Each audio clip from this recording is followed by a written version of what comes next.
Litigants who plan on representing themselves should understand they may be up against an attorney who is educated and trained and familiar with the family court, the court staff, and the judges. There are attorneys available in Clark County, Nevada, who will appear for a pro per in an unbundled capacity, which means they charge per court appearance and are not on the case. The Self-Help Center at the Family Court and the Regional Justice Center may be able to assist the litigant in finding an attorney to retain in this capacity. Finally, the Legal Aid Society provides a variety of clinics where you can educate yourself on your rights and obligations on family law matters. The Family Court is a division of the 8th Judicial District Court of Clark County. The Nevada Rules of Civil Procedure control all matters and all laws under the Nevada Revised Statutes control in the Family Court when and where applicable. Whereas there is a case law that decisions in family court matters should be made on the merits, the family court is still a court of law where established procedures and law are followed. The family court is also governed by what we refer to as the local rules that address additional procedures for in family court. They're formally known as the 8th Judicial District Court rules. You are representing yourself. You are held to a very high standard of conduct when you come into the family court.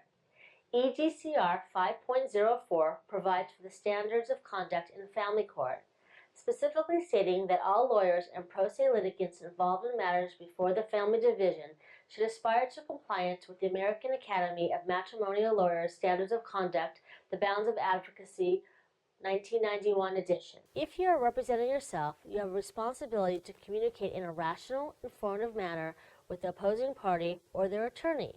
This is not Judge Judy or Judge Joe's courtroom. This is real life with your children, your property, and your future at stake. You will have a more successful court experience if you treat the opposing party and their attorney politely and listen to what they have to say, responding directly to the issues they raise on paper and in court. In the courtroom, it is important that you address all of your remarks to the judge and not to the opposing party or the attorney on the other side of the room. Take notes when the other side is speaking, and this means bring paper and pen to court with you. This way you will be able to respond to each point that is made. You can make notes on the papers that were served on you as well, if that is helpful to you in keeping track of what you want to inform the court. You will have your turn in court as well, but you will feel more successful at the end if you have addressed all the issues and not left the judge to guess what your response was to issues you left unanswered. You should bring the papers you filed as well as any other papers that were mailed to you so that you can refer to them if the judge is referring to them and asking you questions about them. Feigning ignorance of what is filed court papers will not be helpful to you when you are in court. The court emphasizes mediating disputes, so if a settlement offer is made before you come into court, respond to it in writing, even if you are rejecting it. You may want to seek legal counsel at this stage to discuss your rights and obligations in an effort to formulate a response to the settlement offer.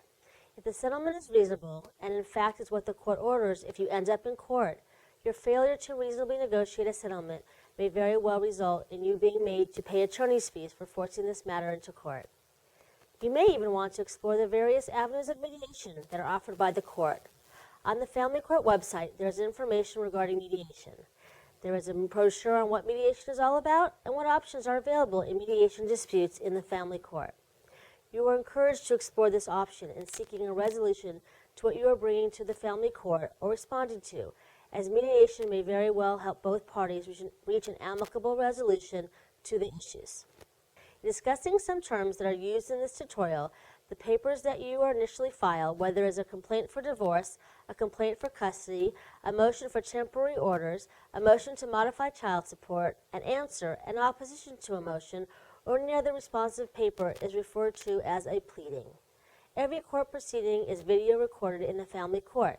This video recording is the official record of what transpired in court. You may obtain a copy for your hearing for a small fee at the clerk's window. The clerk in the courtroom will also prepare a minute order, which is a summary of the judge's ruling. It is typically ready a week or so after your hearing. Usually it is sufficient to prepare your order, although the order may also be drafted referencing parts of the official video record. If the judge has made specific findings of fact, it is important that you include your findings in your order. It is appropriate to cite to the location on the video record where the findings appear. You should know that all findings are reviewed by the clerk of the court and or the law clerk for accuracy before being given to the judge to sign.